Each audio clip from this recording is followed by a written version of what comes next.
మరో breaking news చూస్తున్నాం. తుర్టిలో ప్రమాదం తప్పింది. మాంజా యువకుడి ముఖానికి తగిలి పెదవి కోసుకుపోయింది.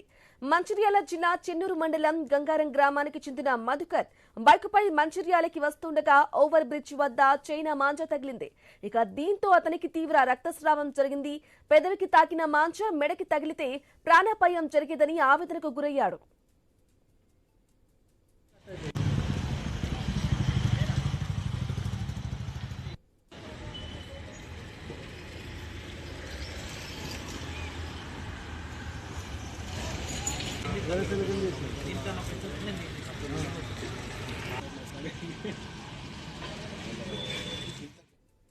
రైట్గా త్రుటిలో ప్రమాదం తప్పింది. మాంజా యువకుడి ముఖానికి తగిలి పెదవి కోసుకుపోయింది.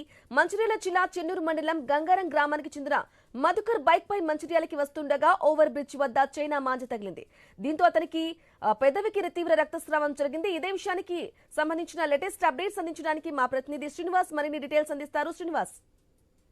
బ్రాహ్మణి ఓవైపు చైనా మాంజాని ఇటు బ్యాన్ చేసినప్పటికీ కూడా గుట్టు చప్పుడు కాకుండా ఇటు వ్యాపారస్తులు తీసుకొచ్చి అమ్మడంతో అయితే తెలంగాణ రాష్ట్ర వ్యాప్తంగా కూడా నిత్యం ప్రతిరోజు ఎక్కడో ఒక చోట అయితే చైనా మాంజాతో ఈ గాయాలవుతున్న సందర్భాలు అయితే మనం చూస్తా ఉన్నాం. అయితే ఈ రోజు మంచిర్యాల జిల్లా చెన్నూరు మండలం గంగారం గ్రామానికి చెందిన మధుకర్ అనే వ్యక్తి తన ద్విచక్ర వాహనంపై మంచిర్యాల పట్టణానికి వస్తున్న క్రమంలో జిల్లా కేంద్రంలోని ఓవర్ బ్రిడ్జ్ వద్ద గాలిపటాలు ఎగిరేసే చైనా మాంజా అతడి ముఖానికి తాగడంతో పెదవి కోసుకుపోయి పూర్తిగా రక్తస్రావం అయితే అయింది. అతన్ని స్థానికంగా ఉన్న ప్రభుత్వ ఆసుపత్రికి అయితే తరలించి చికిత్సను అయితే అందించారు. దీంతో అధికారులు ఇటు షాపుల్లో కొంత తనిఖీలు అయితే చేపట్టిన పరిస్థితులు అయితే ఉన్నాయి. అయితే ప్రతి ఏడాది సంక్రాంతికి ముందు ఇటువంటి ఘటనలు జరుగుతున్నాయని అధికారులు కేవలం చూసి చూడనట్టుగా వ్యవహరించడం వల్లనే చైనా మాంజా విస్తృతంగా అమ్మకాలు జరుగుతుందంటూ కూడా ఆరోపణలు అయితే వినిపిస్తున్నాయి. Brahmani. Right Srinivas, thank you for the updates.